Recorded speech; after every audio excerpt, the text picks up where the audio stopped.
de la CIA, il est écrit « Si tu connais la vérité, tu seras libre. Et tu seras libre. »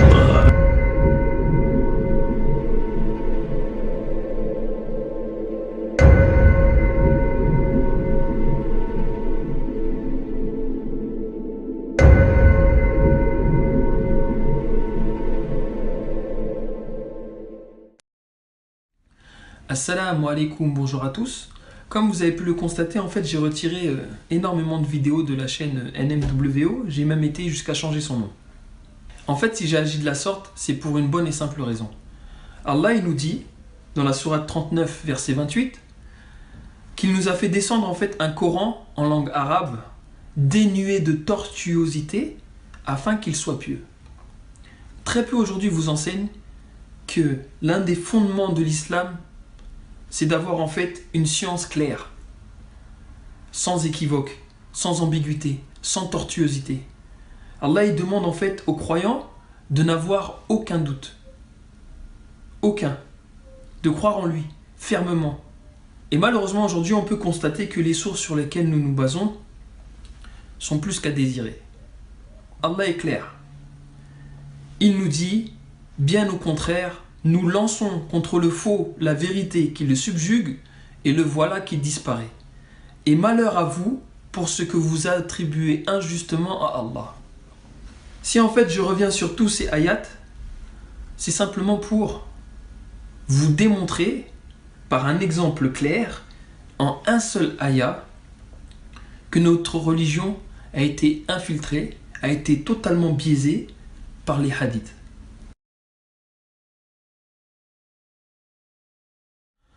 Vous allez en fait prendre votre Coran et on va aller dans la sourate Al-Maïda. D'accord, c'est la sourate 5. Je vous lis. Ô les croyants, ne tuez pas de gibier pendant que vous êtes en état d'ihram. Quiconque parmi vous en tue délibérément, qu'il compense, alors soit par quelques bêtes de troupeau, semblables à ceux qu'il a tués, d'après le jugement de 2 personnes intègres parmi vous. Et cela en offrande qu'il fera parvenir à destination des pauvres de la Kaaba, ou bien par une expiation en nourrissant des pauvres, ou par l'équivalent en jeûne. Cela afin qu'il goûte la mauvaise conséquence de son acte. Allah a pardonné ce qui est passé, mais quiconque récidive, Allah le punira. Allah est puissant et détenteur du pouvoir de punir.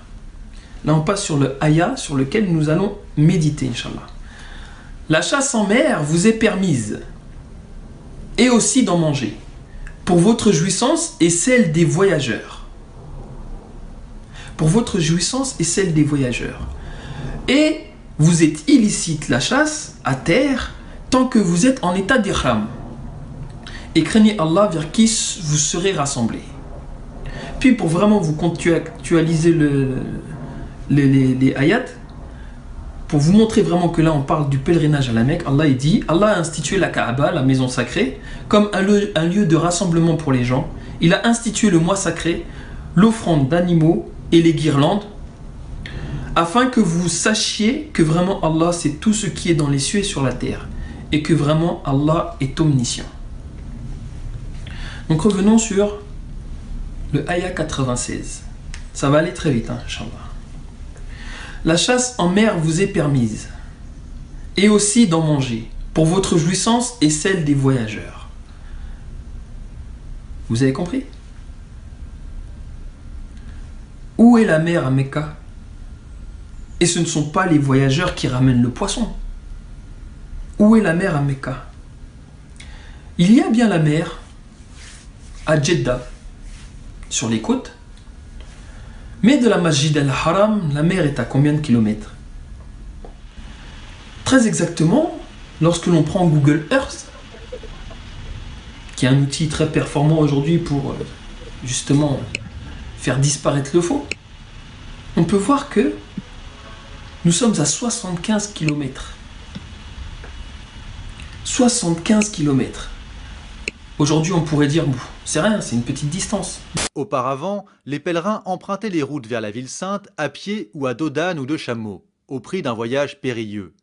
Aujourd'hui, ils arrivent pour la plupart par avion à Jeddah, situé à 70 km de la Mecque, et se rendent ensuite en autoroute dans la ville sainte, à Djeddah, située à 70 km de la Mecque, en traversant un désert, en état d'ihram, c'est-à-dire en mettant la tenue qu'ils nous disent qu'il faut mettre. Comment voulez-vous aller chasser en mer? Je m'explique. Aujourd'hui, nous avons certes des véhicules. À l'époque, ils avaient ce que l'on appelle les vaisseaux du désert. Les vaisseaux du désert, qui sont les dromadaires ou les chameaux, marchent à 4 km/h, soit le pas d'un humain. 4 km/h, pendant 10 heures par jour. On est à 75 km. Certes, pour l'aller, on va dire qu'il peut cavaler. Ok, allez, on va dire il fait du 12-16 km/h. Mais pour le retour chargé de poissons, et comment fait-on revenir les poissons? Là on a un véhicule qui transporte un froid positif. C'est-à-dire bon, au niveau des poissons, généralement c'est du plus 2 degrés maxi. C'est du plus 2 degrés maxi. En France, 40% des aliments consommés sont soumis à la chaîne du froid. Cela représente 350 kg d'aliments par habitant et par an. À l'approche de l'été, les agents de l'État se montrent donc extrêmement vigilants. Dans un bac, ils repèrent une température anormalement élevée, incompatible avec des barquettes de poulet. On est d'accord. C'est sûr qu'avec le dégivrage, on peut accepter que la température remonte temporairement de quelques degrés. 15 degrés, ça commence à faire beaucoup là. Action-réaction. Le bac réfrigéré sera évacué sur le champ pour éviter tout risque d'intoxication alimentaire. Prenons le temps de calculer. La personne est en état d'ihram pour faire son hajj. Il va jusqu'à Djeddah, parce que c'est autorisé par Allah. Il met 2 jours pour se rendre à Djeddah. Sur place, comme c'est de la chasse en mer, le temps de sortir le bateau, d'y aller, de revenir, on va compter une journée. Plus 2 jours de retour, 5 jours. Les rites du Hajj se déroulent sur 5 ou 6 jours. Sur 5 ou 6 jours. Sur 5 ou 6 jours. Comment est-ce qu'il a fait tous les rituels du Hajj? Vous comprenez? Voilà comment le pèlerinage se déroule. Après s'être purifié et avoir revêtu l'habit rituel pour pénétrer à l'intérieur du périmètre sacré de la grande mosquée, le pèlerin fait d'abord 7 fois le tour de la Kaaba, dans le sens inverse des aiguilles d'une montre. Ensuite, il effectue 7 fois au pas de course les 400 mètres qui séparent les 2 monticules de Safa et Marwa. Par ce rite, les pèlerins rappellent l'errance dans le désert d'Agar, la femme d'Abraham, et sa recherche désespérée d'eau pour son fils Ismaël. De là, il se rend via Mina au mont Arafat, à une vingtaine de kilomètres de la Mecque. C'est là où Mahomet fit son discours d'adieu. Le pèlerin a l'obligation d'être à Arafat le 2e jour du pèlerinage pour y passer la journée en prière jusqu'au coucher du soleil. C'est le moment le plus important du Hadj. À la tombée de la nuit, le pèlerin retourne vers Mina, en s'arrêtant à Mousdalifa pour se reposer et se restaurer. Après le lever du soleil, le pèlerin arrive à Mina, où pendant 3 jours, il doit lapider avec 49 pierres ramassées sur le chemin, 3 stèles qui représentent Satan. Par ce geste, le pèlerin répète celui qu'ont accompli Abraham, Agar et Ismaël devant l'apparition du diable. Le premier des 3 jours, le jour de l'Aïd el-Kibir, on commémore le sacrifice d'Abraham, prêt à tuer son fils à la demande de Dieu, mais qu'il put remplacer par un bélier. En souvenir, le pèlerin peut aujourd'hui sacrifier un animal. Il revient ensuite à la Mecque pour accomplir les 7 tours de la Kaaba et le parcours entre Safa et Marwa, ce qui marque la fin de son état de sacralisation. Ensuite, il retourne à Mina.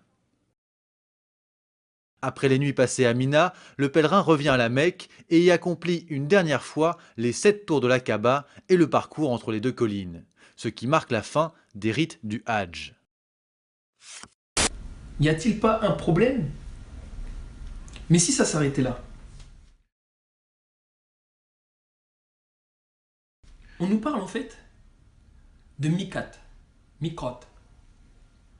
Des stèles en fait qui sont basées à différents points, comme vous pouvez voir en fait sur la carte. Ce sont des stèles en fait que l'on n'a pas le droit de dépasser, sinon on perd son état d'ihram. Et eux, en Arabie Saoudite, nous disent que si l'on sort de cette zone qui a été bien délimitée, on perd son état d'ihram et en fait, on est obligé de compenser par sacrifice de bête. واجب على كل من مر على هذه المواقيت ممن أراد الحج أو العمرة أن يحرم منها، ومن تجاوزها متعمدا دون أن يحرم يلزمه الرجوع إليها والإحرام منها، وإلا فعليه دم شاة يذبحها في مكة ويوزعها على فقرائها. D'accord. Lorsque l'on regarde Jeddah, le Miqat, il est où? Il est sur terre. Donc, pour aller chasser en mer, il faut passer ce Miqat. Il faut sortir du territoire sacré. Donc sortir de l'état d'ihram. Allah il fait les choses avec science. Je récapitule. Comment fait-on pour pêcher en état d'ihram à la Mecque alors qu'il n'y a pas de mer, que la mer est à plus de 2 jours en chameau, aller, 2 jours retour, la chasse en mer, dépasser les miqats. Comment fait-on?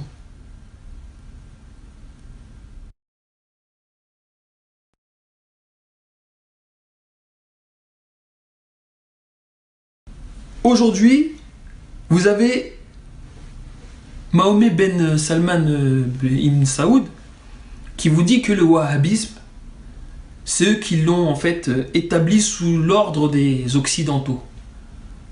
D'accord. Mais par contre, il vous dit pas que... Il y a aujourd'hui près d'1,5 milliard de pratiquants dans le monde et autant de fidèles qui rêvent de ce grand voyage. Dans quelques jours, pas moins de 4 millions de musulmans vont se retrouver ici. Chaque année, ils sont de plus en plus nombreux. Source de légitimité religieuse et politique, le Hajj représente également une manne financière pour l'Arabie Saoudite. Avec une dépense moyenne par pèlerin estimée à 17 381 riyals, soit plus de 4 000 €, ce tourisme religieux est la 2e source de revenus du pays, après le pétrole. Conséquence, la Mecque se transforme.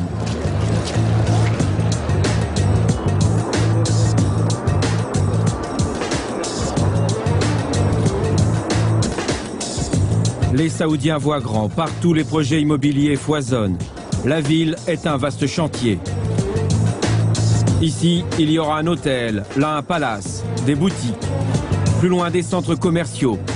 Le pèlerinage est une affaire qui marche et ça se voit.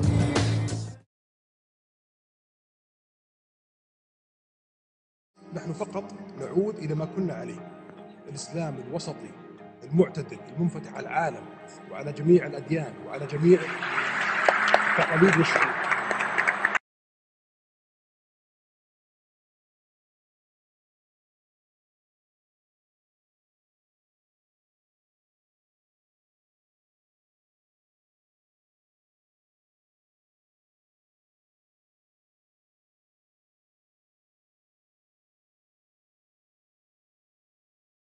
Il vous dit pas que, bizarrement, la Mecque n'est pas la Mecque, coraniquement parlant.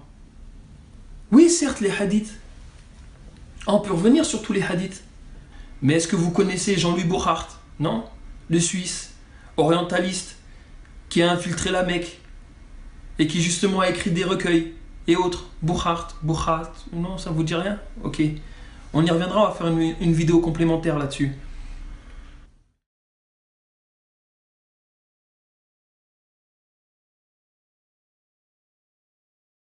Et si tu obéis à la majorité de ceux qui sont sur la terre, ils t'égareront du sentier d'Allah, ils ne suivent que la conjecture et ne font que fabriquer des mensonges.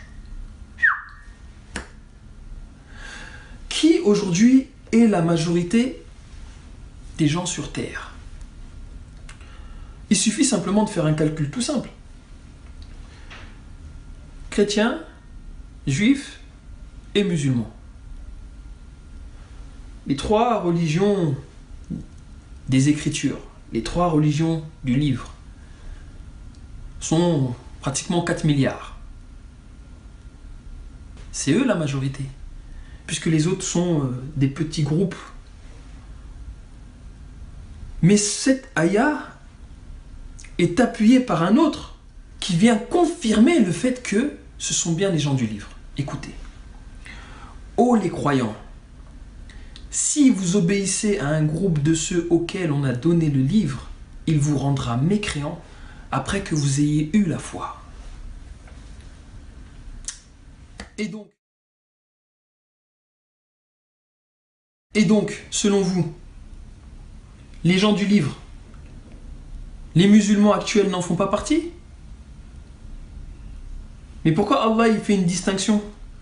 Ce sont ceux en fait qui ont établi un dogme mensonger à partir des livres d'Allah pour tromper les gens. C'est de eux dont Allah y parle. Mahomet Ben Salman, il en fait partie, hein. Ainsi que son père, ses descendants, et ainsi de suite, jusqu'à Ibn Abd al-Wahhab, puisque Ibn Abd al-Wahhab, il le dit, c'est eux-mêmes qui l'ont financé. Vous comprenez? La religion d'Allah Azza wa Jal n'est pas avec eux. Si vous les suivez, ils vous feront mécroire après que vous ayez eu la foi. Justement, Allah nous parle-t-il de tels personnages? Bien sûr, il suffit de regarder en plus le travail qu'ils ont fait au niveau des traductions. Vous allez être étonnés. Et c'est pour cela en fait que il est important aujourd'hui de militer à retraduire le Coran par d'autres personnes que les Arabes. Regardez à quel point en fait ils ont falsifié la compréhension du Coran. Dans la sourate 9, au verset 97, Allah nous dit, ils attribuent à Allah cette parole au niveau de la traduction. Les Bédouins sont plus endurcis dans leur impiété et dans leur hypocrisie et les plus enclins à méconnaître les préceptes qu'Allah a révélés à son messager, et Allah est omniscient et sage. Allah, ici, il nous parle d'un peuple. Et eux, ils ont traduit en fait les Bédouins. Bédouin, ça se dit Badoun. Et lorsque l'on regarde en arabe ce verset, Allah commence par El-Arabu, El-Arabu, El-Arabu. Les Arabes. Allah, donc, on va reprendre le verset depuis son début. Les Arabes sont plus endurcis dans leur impiété et dans leur hypocrisie, et les plus enclins à méconnaître les préceptes qu'Allah a révélés à son messager. Et Allah est omniscient et sage. On entend beaucoup les arabophones, les arabes et autres dire ah mais tu parles pas l'arabe. Ah allez, si tu peux pas comprendre le Coran, Allah il t'a pas facilité. Apprends l'arabe, après on parlera. Subhanallah al-Azim. Ici là, que nous dit Allah sur les fameux arabes justement? Vous rendez-vous compte? Comment a-t-on pu aujourd'hui suivre de telles personnes? Là, je ne suis pas en train de parler des Maghrébins. Je suis en train de parler des Arabes. Bon, Allah, il parle aussi des arabophones. Donc bon, peut-être qu'il y a des Maghrébins qui ont eu un sang mêlé avec les Arabes et qui sont comme eux. Mais là, on comprend bien que ce sont les derniers à comprendre la religion d'Allah. Mais aujourd'hui, ils nous disent la Mecque, elle est là-bas, il y a Médine, c'est là-bas, la tombe du prophète est là-bas, tout est là-bas, suivez-nous. Et on les suit. Alors que Allah, ici, là, il nous parle clairement de leur penchant néfaste. Donc, que doit-on faire? Retraduire le Coran et nous éloigner de ce genre de personnages.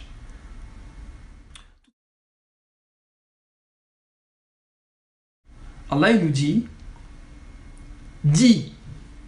donc c'est nous, je vais vous dire. Donc Allah il me dit, dis, ô gens du livre, est-ce que vous nous reprochez autre chose que de croire en Allah, à ce qu'on a fait descendre vers nous et à ce qu'on a fait descendre auparavant?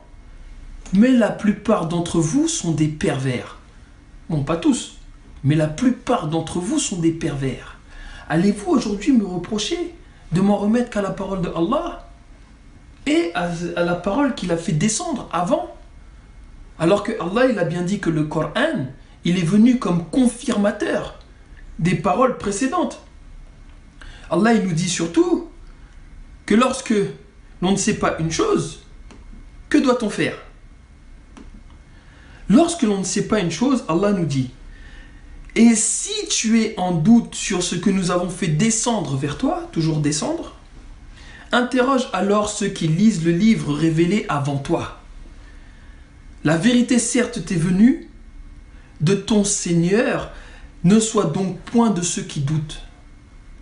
Allah, il le dit: et si tu es en doute sur ce que nous avons fait descendre vers toi, interroge alors ceux qui lisent le livre révélé avant toi. Bah mince, là, exit les savants, exit un petit peu tout le monde, non? Mais surtout, est-ce qu'il nous a dit d'aller voir les hadiths? Non, c'est pas descendu. Les savants, parole, fatwa, patin, koufin, non.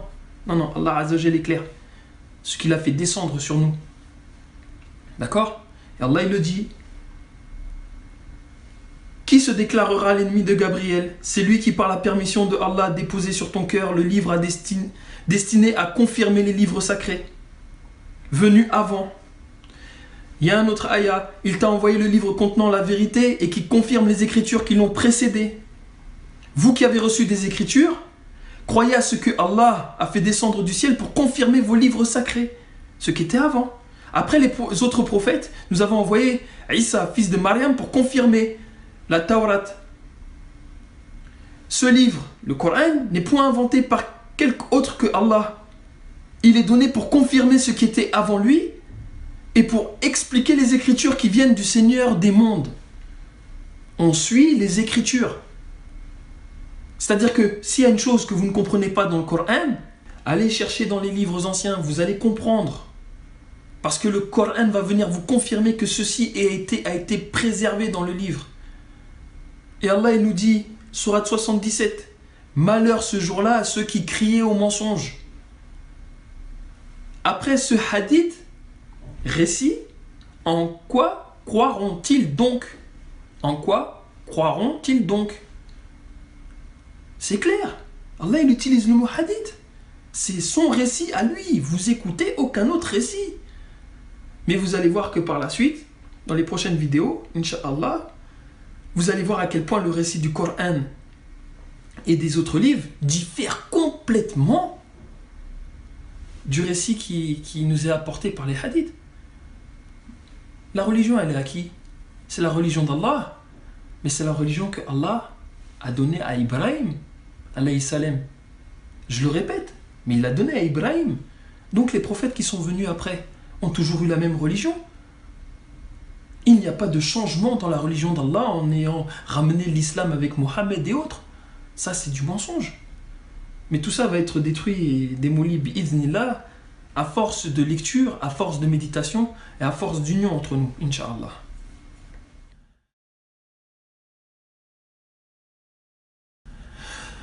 Maintenant, je vais vous citer juste pour clore le débat un dernier ayah. Ce fameux verset, je vais vous lire en fait ce qui le précède afin de toujours vous mettre dans le contexte du verset. Comme ça, on ne peut pas dire que je rogne la parole d'Allah, elle est claire. Allah il dit à son messager: ils ont failli te détourner de ce que nous t'avions révélé, dans l'espoir qu'à la place de ceci, tu inventes quelque chose d'autre et l'imputes à nous. Et alors ils t'auraient pris pour ami intime. Et si nous ne t'avions pas raffermi, tu aurais bien failli t'incliner quelque peu vers eux. Alors nous t'aurions certes fait goûter le double supplice de la vie et le double supplice de la mort. Et ensuite tu n'aurais pas trouvé de secoureur contre nous. Il s'adresse à Nabi Mohammed, alayhi salam. En vérité, ils ont failli t'inciter à fuir du pays pour t'en bannir. En vérité, ils ont failli t'inciter à fuir du pays pour t'en bannir. Mais dans ce cas, ils n'y seraient pas restés longtemps après toi. Telle fut la règle appliquée par nous à nos messagers que nous avons envoyés avant toi. et tu ne trouveras pas de changement en autre règle. Je pense que c'est clair. S'il l'avait sorti de la Mecque, comme ils disent, viré à Médine, il ne serait pas resté longtemps. Parce que comme pour ces autres messagers, Allah il les aurait tous détruits. Tous. C'est pas ma parole, vous pouvez aller chercher, c'est dans la sourate 17, versets 73 à 77. Sourate 17, versets 73 à 77. Je pense que c'est assez clair. Donc, concrètement, comment peut-on en arriver aux histoires qu'il y a dans les hadiths avec toutes ces guerres entre les Quraysh et les gens de Médine? Comment je sais pas. Je sais pas, puisque coraniquement parlant, Allah Azza wa Jalla nous dit non. C'est pas possible.